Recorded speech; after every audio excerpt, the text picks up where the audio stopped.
Tu vois là où tes comportements nous amènent. On est en train de perdre une amie facilement comme ça, mais malheureusement ça ne te dit rien. Quand tu comprendras, ce sera déjà tard. Moi je sors.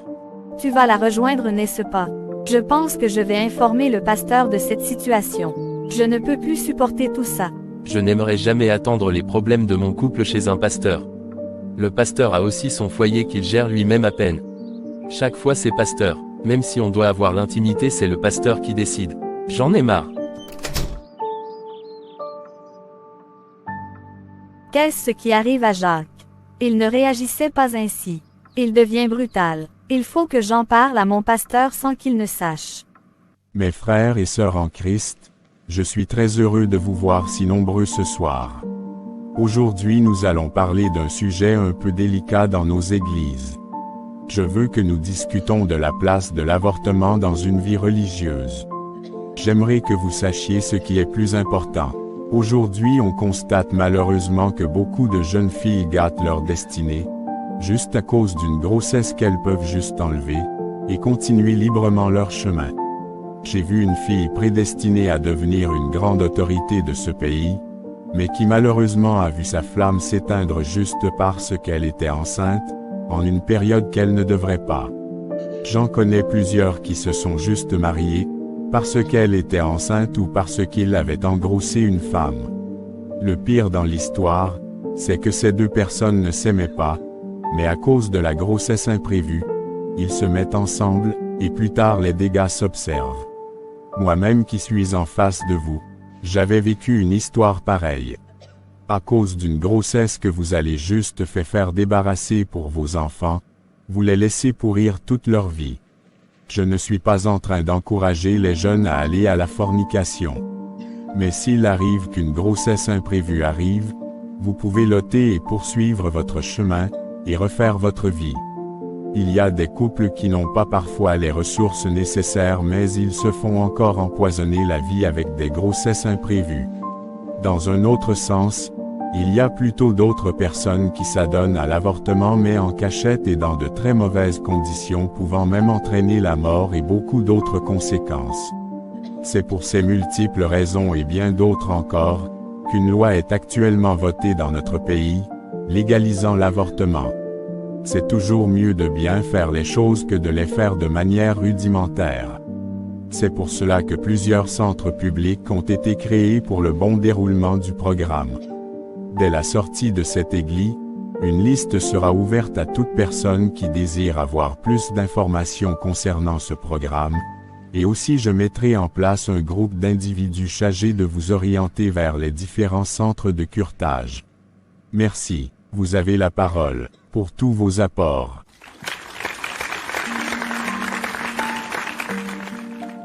Merci de m'avoir donné la parole. Tout d'abord permettez-moi de me présenter. Je me nomme Pasteur Gabriel. Je suis originaire de la province de Damas. Je suis affecté nouvellement ici pour travailler aux côtés de mon aîné, Pasteur Valentin, que je vous demande une fois encore d'applaudir.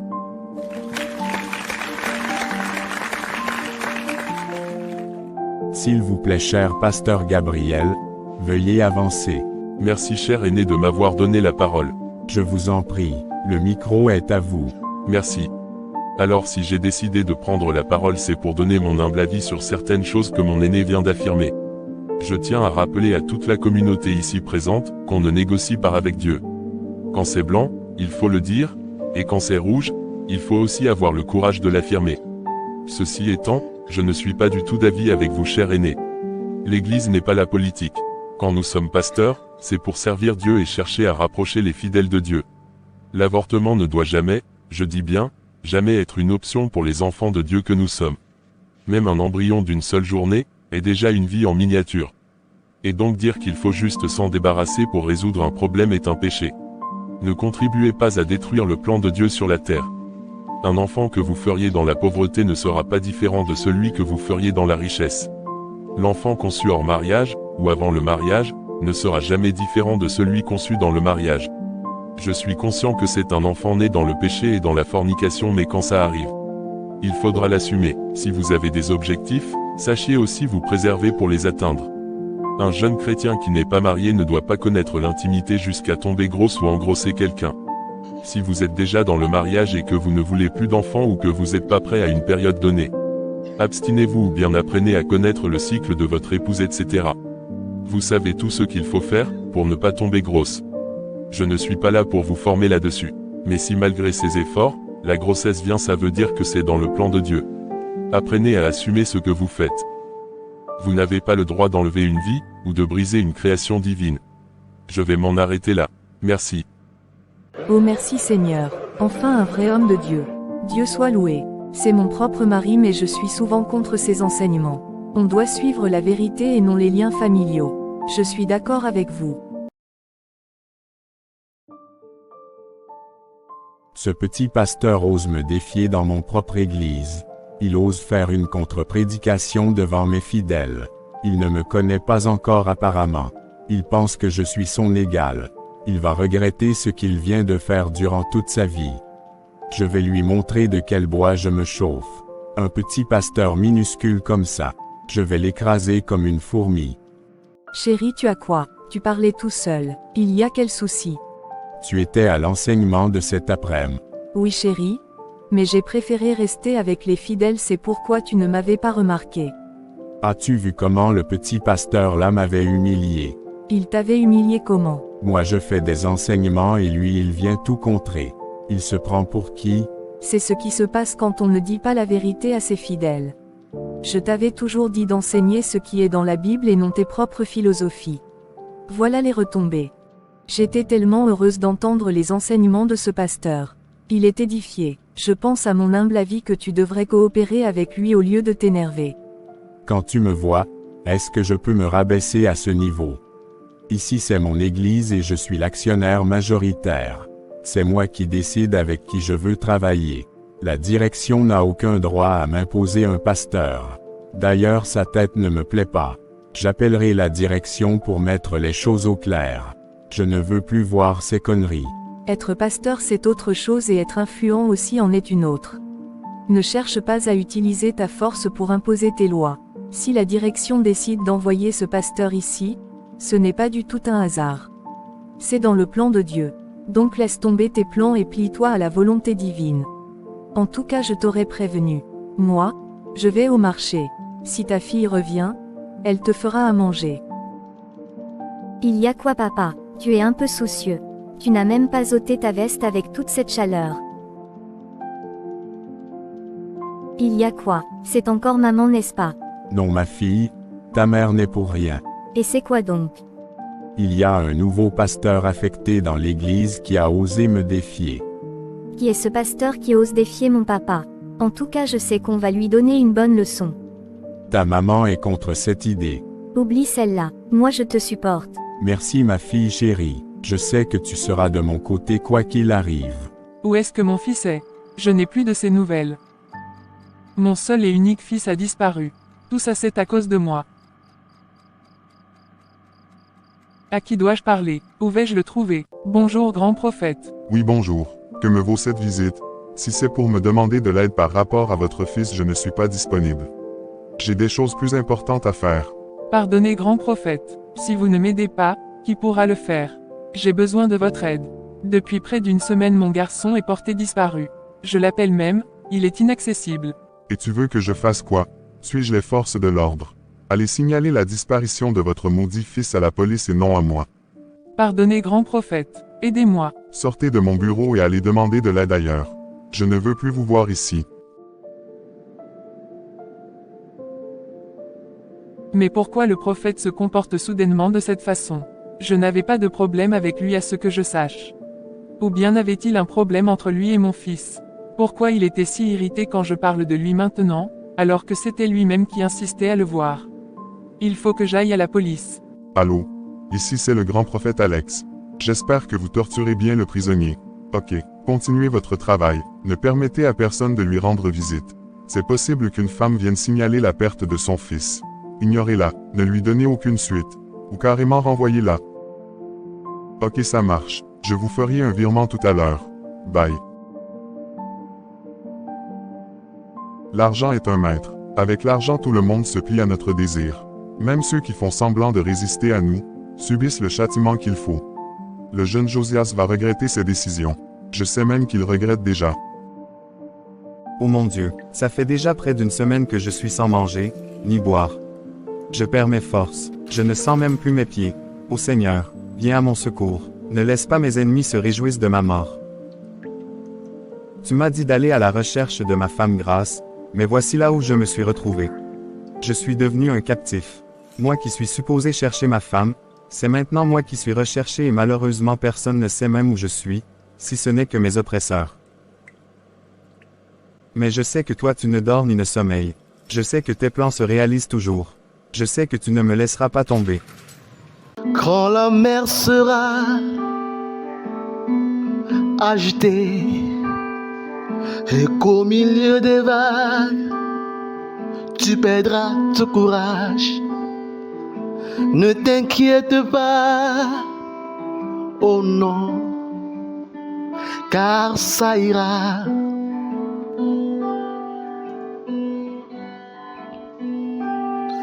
Même quand le ciel n'aura plus son bel éclat et que toute la joie s'en ira loin de toi, ne t'affole pas, oh non, car ça ira. Ça ira, car Jésus ne faillit pas. Ne t'affole pas, oh non, le soleil reviendra. Vous cherchez quoi, madame? Bonsoir monsieur, c'est moi qui étais venu hier avec Brigitte, pour visiter son frère. Ah, c'est toi l'ami de Brigitte. Je n'avais pas bien gardé ta physionomie. Oui, c'est moi. Où est Brigitte elle-même? Elle a un empêchement donc elle m'a signé une procuration pour que je vienne récupérer son frère. Ah d'accord. Mes supérieurs sont en train de finaliser son dossier. Je pense que d'ici 1 heure, ils vont le libérer. Tu pourras rentrer avec lui. Ok, merci beaucoup. Je t'en prie, ce n'est rien. Tu sais quoi? Brigitte était ma meilleure amie quand on était au lycée. C'était une fille très géniale. Si je savais que c'était son frère, son dossier n'allait même pas aller chez mes supérieurs. On allait tout traiter de manière discrète. Vraiment merci beaucoup. Assois-toi juste à côté, je vais vérifier si son dossier est prêt. Je te reviens. C'est bien d'avoir des bonnes relations dans la vie. Dieu merci. Et toi, sors. Va essuyer toutes les chaises et tables des visiteurs. D'accord. Tu es encore assis quand je parle. Lève-toi et cours. Mon Dieu, c'est Josias ou une ressemblance. Grâce. Mais qu'est-ce que tu fais ici? Ne me dis pas que tu es en prison. Oui, c'est le cas. Mais depuis quand es-tu ici?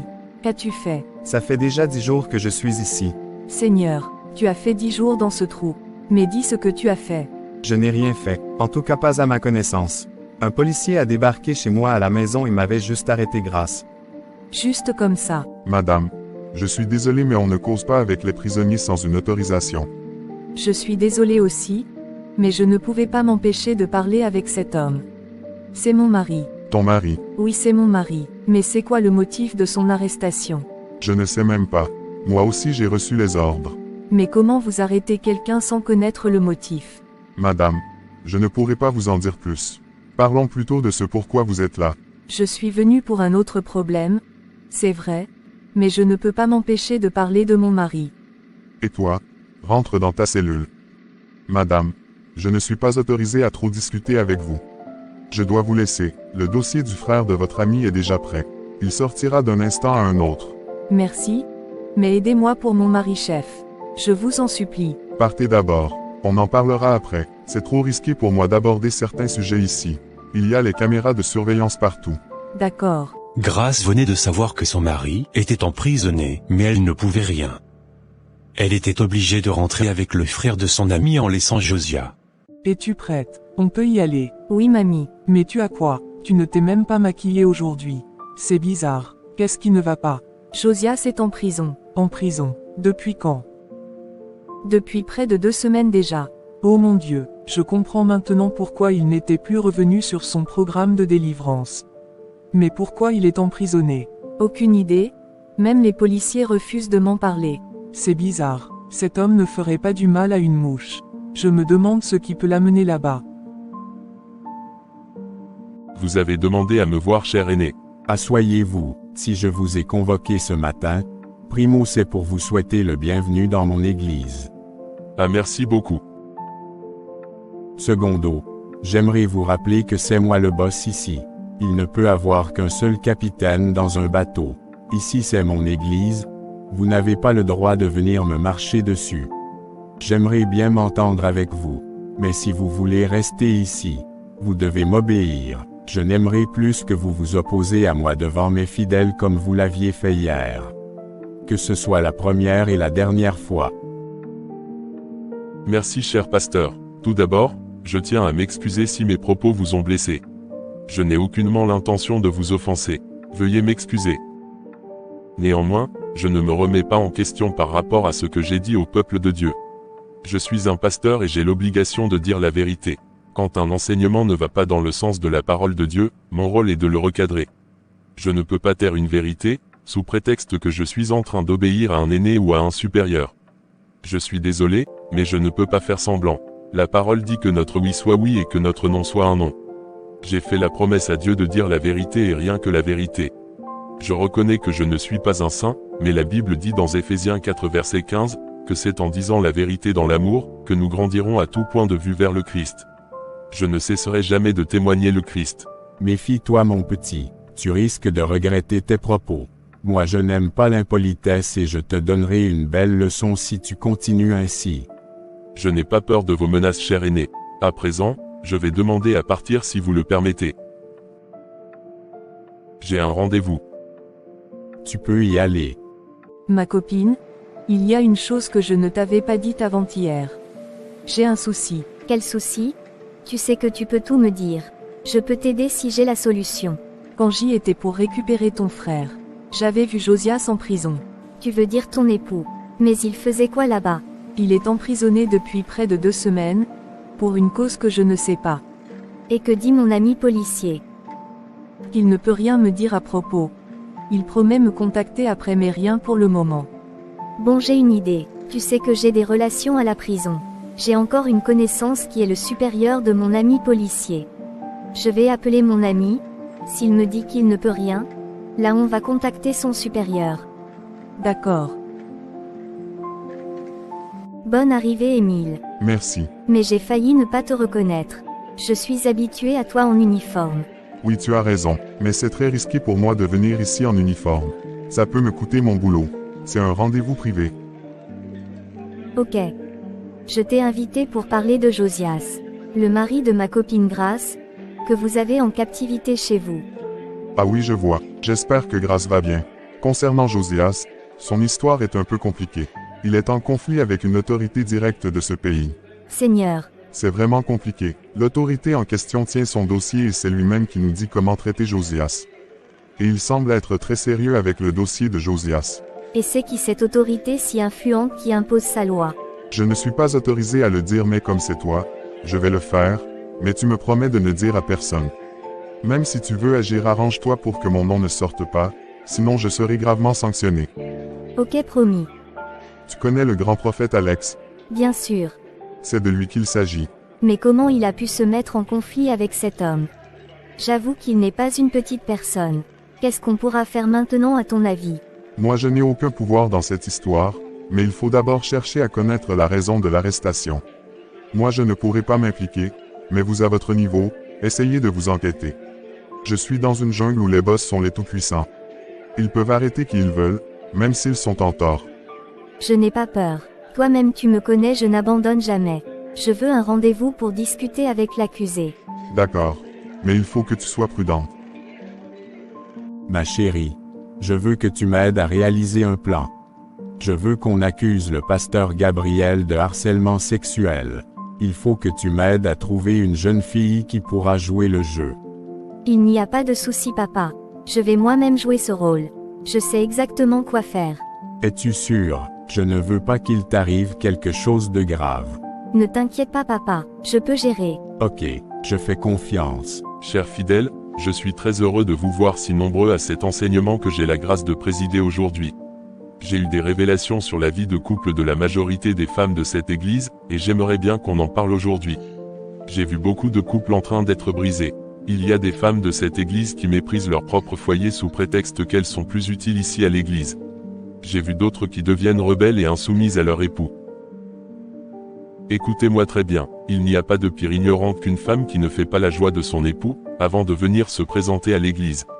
Le plan initial de Dieu pour le mariage est que l'homme et la femme restent ensemble jusqu'à ce que la mort les sépare. La femme chrétienne doit être une aide pour son mari sur le plan physique, émotionnel, mental et spirituel. Elle est le complément de l'homme. Elle doit être son encouragement et son réconfort. Je vous invite à méditer sur ce verset biblique.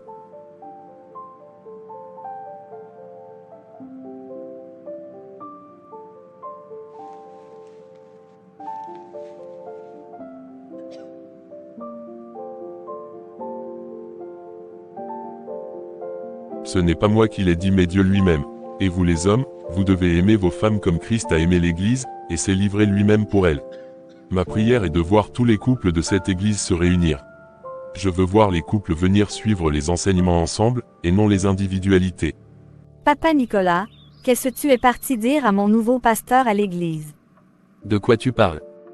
Tu m'avais interdit d'aller exposer nos histoires de couple au pasteur, mais toi tu te permets d'aller parler de moi. Je ne tolère pas cela.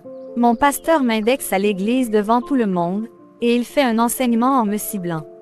Moi je n'ai pas ce temps. Comme je te l'avais dit, les problèmes de mon couple sont à moi et non pour un pasteur. Je n'ai rien dit à personne. Mais pour être honnête, je suis très content que ce nouveau pasteur soit édifié. Je sens que Dieu va beaucoup l'utiliser pour nous délivrer. Je me sens très ciblée. Ce pasteur ne te connaît même pas. Il a sûrement été inspiré par le Saint-Esprit. Si tu penses que ces enseignements sont justes et vrais, il faut donc que tu les mettes en pratique. D'accord, j'ai compris. Que Dieu soit loué. Ce sera tout pour cet épisode. Rendez-vous le dimanche soir pour la suite. Que Dieu vous bénisse. Bye.